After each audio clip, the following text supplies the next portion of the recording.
Voilà. Là, Donc, vous avez une lettre. Ah, on passe.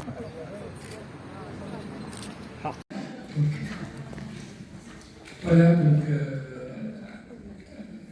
وصلنا إلى مرحلة الترحيب بالأستاذ رشيد الرخام، وهو مناضل من أجل اللغة الأم. يعني كان لي سبق لقائه قبل أعتقد 10 تقريبا، النظرة شي 20 عام هذه،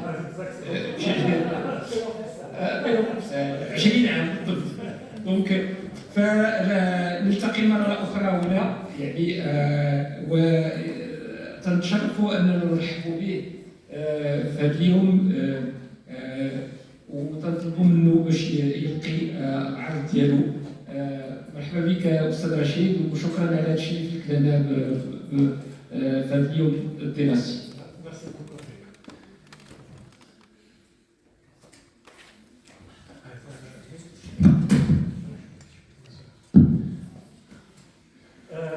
Je veux vous inviter à vous asseoir pour que vous regardiez mieux les images.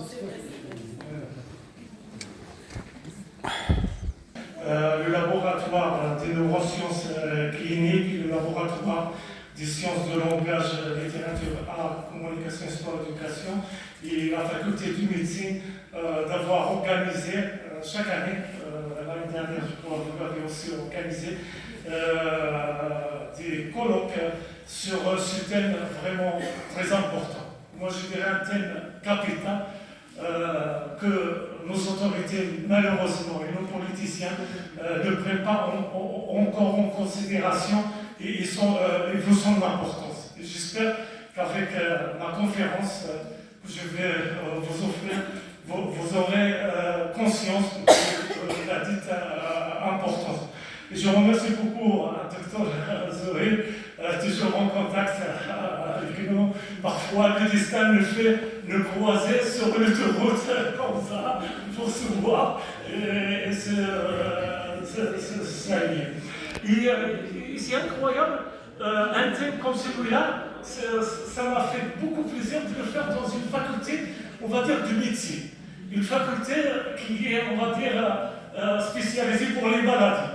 Et malheureusement, il faut le dire, on ne donne pas aussi d'importance dans nos pays d'Afrique du Nord, dans toute l'Afrique, on a beaucoup de maladies psychologiques et parfois ça peut se guérir en prenant des précautions et des préventions dans ce sens et en donnant de l'importance à la langue maternelle.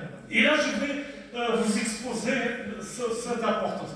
J'ai choisi si vous avez vu cette affiche de l'UNESCO pour, disons, visualiser, donner une image à la langue maternelle. Il a choisi plusieurs langues du monde. Beaucoup sont parfois en disparition, comme la langue amazigh, elle est en régression, hein, mais c'est les reconnus officiels au Maroc et en Algérie, et ils perdent du terrain chaque fois. Et si vous regardez bien cette image de cette colonne de la paix, regardez dans sa tête. Dans son cerveau, c'est écrit en amazigh. Ah voilà. Et c'est extraordinaire que la langue amazigh a été choisie dans le cerveau de ce oiseau comme l'une des premières écritures que l'homme a découvert dans le continent africain et qui est encore vivante et qui s'est maintenue. Non pas comme les autres écritures, le hiéroglyphe, le sumérien, un tas d'écritures créées par l'homme, mais malheureusement, ils sont devenus patrimoine. Pour vous parler de l'importance de la langue maternelle, on est obligé de faire une mention de notre citoyenne amazigho maroco-française, Audrey Azoulay. C'est une grande fierté pour nous les Amazirs qu'on a une citoyenne amazigh à la tête de la direction générale de l'UNESCO des Nations Unies. Alors en février 2024, il avait dit, en ce 21 février en quelque sorte, l'UNESCO avait précisément placé les éditions de la Journée internationale de la langue maternelle sur le signe de l'apprentissage et de la transmission. Les travaux scientifiques sont formels. Apprendre dans sa langue maternelle est une condition essentielle de la réussite scolaire.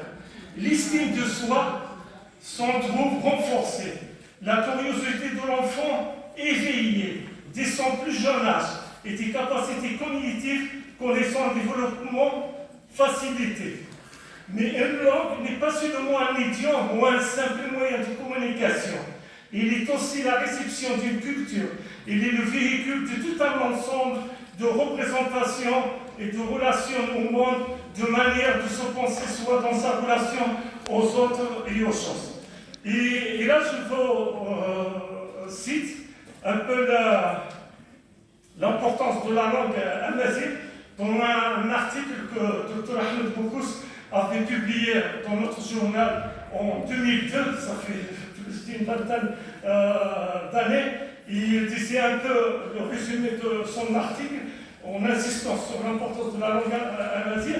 Il dit « Les écoles de toute l'Afrique du Nord ont complètement échoué par la simple raison qu'elles n'ont jamais respecté les recommandations formulées déjà en 1962 par l'UNESCO, à savoir de préconiser l'insertion de la langue maternelle dans l'enseignement primaire dès les premières années, ainsi que leur utilisation dans l'alphabétisation des adultes. » Ça, c'est mon paragraphe à moi. Ce que dit le sociologue Ahmed Boukous dit.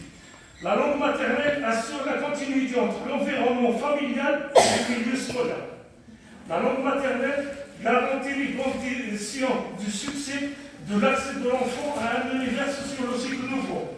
La langue maternelle facilite l'acquisition des stratégies d'apprentissage en général et des habiletés de la lecture et de l'écriture plus efficacement qu'une langue seconde ou une langue étrangère.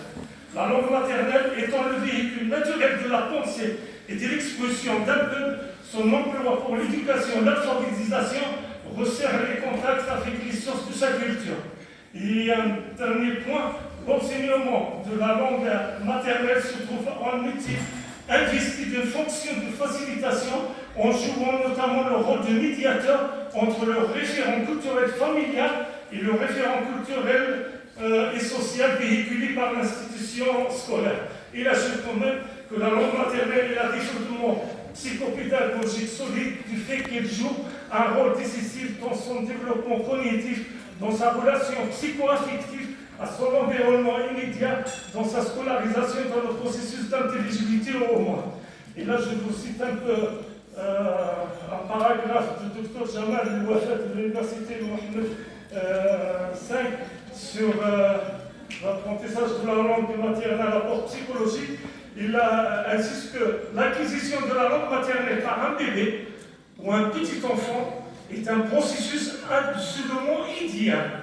Pendant l'acquisition de la langue maternelle, l'individu n'est pas du tout soumis à un apprentissage artificiel, mais acquiert sa première langue dans un processus inconscient et par une communication complètement naturelle. On a dit notre docteur, il apprend même dans le ventre de sa propre mère. Donc la langue maternelle d'un enfant est celle que l'enfant apprend à partir de sa naissance avant l'âge de 3 ans et qu'il entend le plus souvent dans son environnement.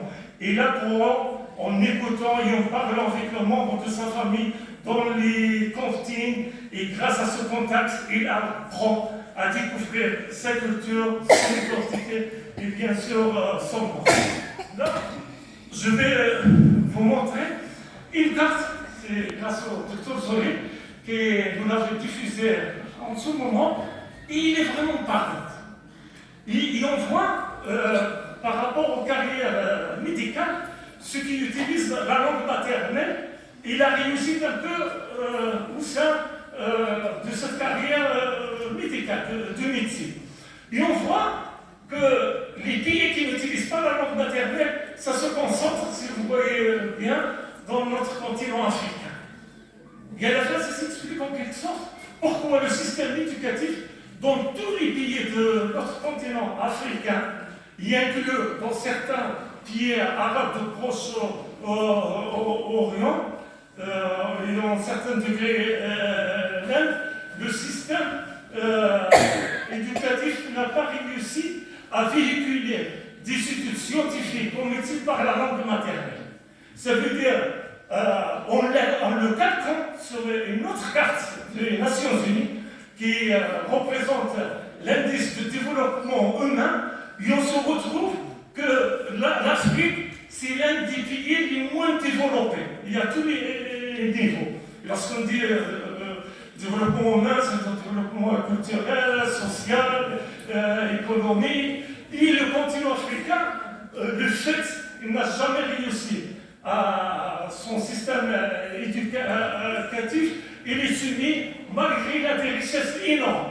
Il a des matières premières qui peuvent faire vivre toute la population africaine, mais il est soumis dans des conflits, les guerres civiles, les multinationales accaparent les richesses de ce continent.